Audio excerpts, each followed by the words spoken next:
Hello. Ikaw magawa. Ayun ako, ikaw lang. Ito, Sorry. nagbablog po tayo. Dala mo po, dali mo pong trolley. Ito, Paano ko dadali? May hawak ako eh. tawag niya to, bumibili po kami ng pambinigit.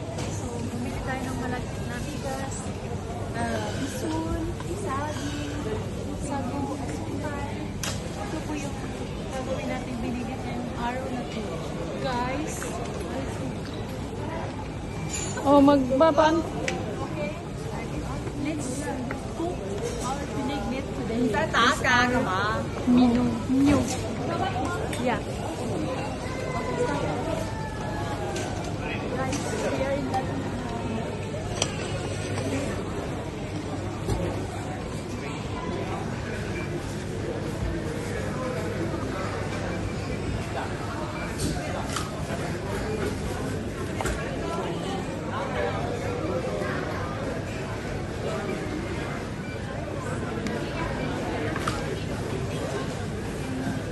Ah, tara na. Okay, stop muna, stop muna. Puto-puto